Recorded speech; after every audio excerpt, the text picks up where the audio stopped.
Vice stars Christian Bale as Vice President Dick Cheney and showcases his rise to power and what he did once he obtained the office of Vice President, or at least what is mostly left to conjecture because of the fact that Dick Cheney is one of the most infamous people as far as how much privacy means to him that has ever been in a U.S. political office. One of the most private, so like I said, a lot of this movie is based on conjecture, and also second-hand and maybe third-hand eyewitnesses accounts. Now, for those of the uninitiated, the people who've never seen anything on this channel before, the way that I break down my thoughts is I do a pro and con section. Pro is everything that I enjoyed about the movie that I thought was of a certain quality, worthy of praise, and then cons are just everything that's either absolutely terrible or just something that was really, really lacking, in my opinion. But sometimes I try to keep them separately, but sometimes they'll meld together, especially if I can do a good transition off of them. But for the most part, I'll try to keep each section separate. Anyway, there's your disclaimer. Let's go ahead and get into the review. I had been back and forth on the outstanding performances of 2018, and there were quite a few. And when I saw this movie, it was within the same week of the actual nominations being announced. I actually think it was like 3 or 4 days beforehand. But anyway, we that same night, me and my wife had went to see If Beale Street Could Talk, and we started compiling a bunch of lists, and it was right after Beale Street, but before we went to see Vice, we started compiling them, and I still kept saying that, I thought that Rami Malek was the be-all, end-all performance. Until we saw Vice, and then I saw Christian Bale as Dick Cheney. Both performers were transformative in their respective real-life counterpart roles. But I ended up getting a lot more out of Christian Bale's performance. And I mean, come on, I think we were expecting this. Every single time that Bale gets into a performance where he has to go through some kind of dramatic change in appearance, or at least he doesn't have to, but he definitely chooses to. He chooses to instead, change his entire body and persona instead of relying on fat suits, bodysuits, or CGI and a heavy amount of makeup. There was still makeup, but it was more the transformation of his body. You know that there's going to be something really special, and I only hope that he doesn't continue this route of method acting. He has said that he's done after this, but who knows, he may actually change his mind down the road. But, I don't know, we've seen this kind of thing hurt the health of certain people like Tom Hanks and Tom Hardy, most recently for Tom Hardy. And despite not being a fan of Cheney himself or of Republicans in general, I feel that Bale was very fair in his portrayal, which is high praise from me. I prefer fairness overall, which is why I don't really like getting into politics very much. And I feel like politics tends to bring out the worst in people, especially in today's time. Let's not shy away from the supporting performances, though, because Amy Adams gives a career best performance as his wife, Lynn, or as Cheney's wife, and you especially see it in the scenes where Bale is not involved and she alone has to command the scene. And this is just another movie that showcases, the fact that it's kind of stupid that the Academy still has not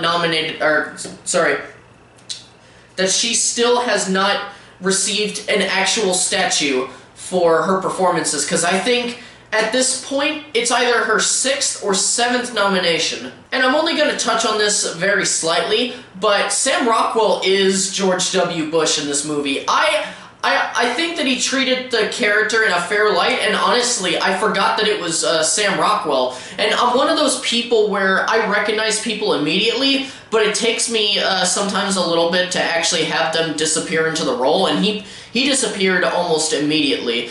Just in the first scene, I recognized, oh yeah, that's him, and then when he started talking, I was done. His performance was amazing, and like, if he ended up winning Best Supporting Actor this year, I actually wouldn't be mad, and also, it's kind of, I don't know. I wasn't alive when Tom Hanks won his consecutive Best Actor awards for Philadelphia and Forrest Gump, but I'd love to see an actor get 2 consecutive awards like that. And of course, Steve Carell got another chance to shine, combining his talent for comedy and drama into one, giving my favorite film performance since Foxcatcher. And I am kind of sad that he wasn't nominated at all this year, but I mean, I kind of get it, but at the same time I don't know.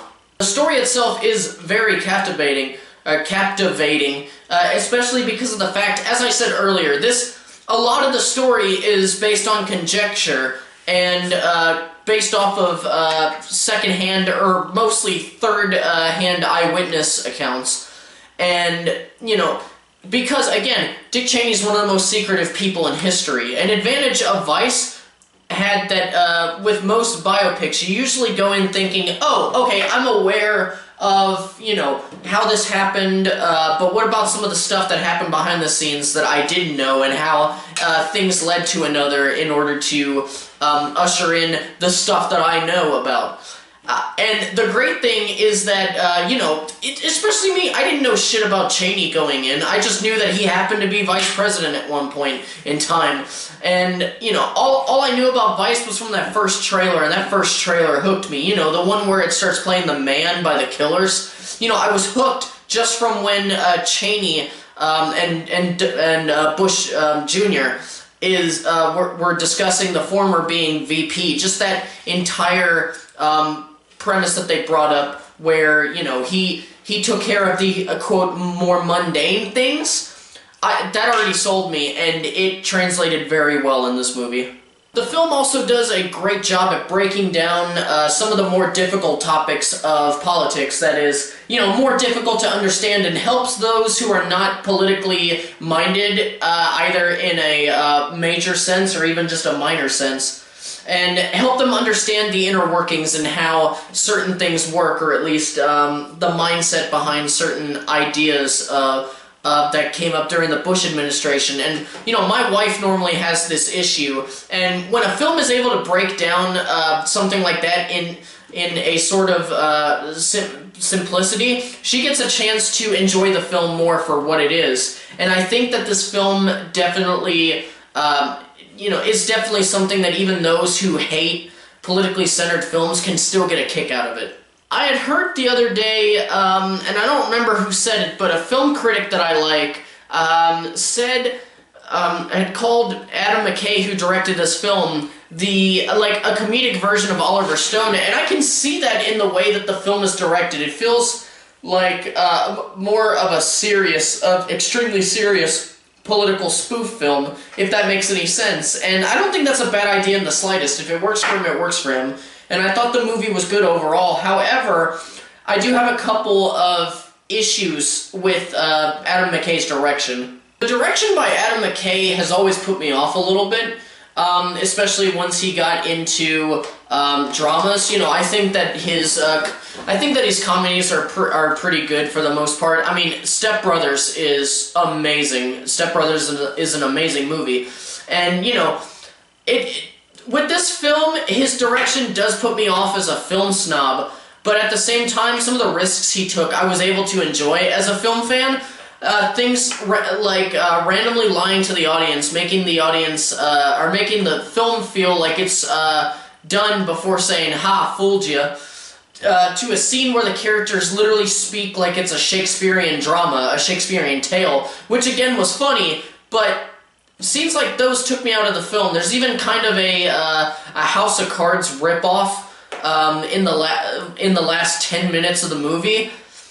And while I thought it was out of place, it did give me a chance to see a bit more of how, you know, how much of a chameleon Christian Bale was, or is. So that was a positive, but at the same time, those kind of things just took me out of the film. I also personally think that with political films, you should try to do your best to be, you know, as fair as possible. That was one issue that I had with The Post last year, which was you could see that the film had you know, just it focused a little too much on the idea of how Steven Spielberg is more of a Democrat, and that, you know, even though it was showcasing something that happened during the Nixon administration, you could tell that it was also a shout out to Trump, basically saying, you know, you're not welcome or something like that. That's the feel that I got from it. And Adam McKay has mentioned in the past many times that, you know, he hates the Bush administration. And you could feel it in this film. The fact that the filmmakers leaned towards, or more towards the liberal side of things, and it just didn't work. Sure, if I had to pick which side I lean on, I'm somewhat in the middle, though I do lean slightly over to the right compared to the left. But I still enjoyed the movie a lot. I just wish that the writing didn't feel so hateful towards one side of a coin, or, you know, the coin that is U.S. politics, because I prefer things, again, to be respectful and fair. But hey, maybe I'm an idiot for feeling that way, especially when it comes to politics, but that's my legitimate view on those specific political matters. But I didn't do this video to talk about my political affiliations, even though there really are none. No, I'm here to talk about this movie, and I've pretty much gotten through every single thought that I have, and in the end, I think that Vice succeeds at being what it is thanks to amazing performances across the board, and having a captivating story that can help those either unfamiliar with politics or those who just have a basic knowledge to better understand how it works, but sadly does not succeed in being a fair and balanced look at some of the inside dealings of Washington, D.C., as well as the people who run it. And as for a Best Picture nominee, for me personally, it's kind of a middle-of-the-road nomination, but I don't outright hate the idea. It definitely won't win, that much is obvious, but I still think it's at least, you know, a good nod, you know, hey, this was a good movie, there you go. But that being said, that's everything for that review. Thank you guys so much for watching. If you enjoyed the video, please do not hesitate to hit that like button. And if you're new here, hit that subscribe button to keep up to date with everything that's going on the channel. Thank you guys once again. Farewell until the next video, and you guys have a good day.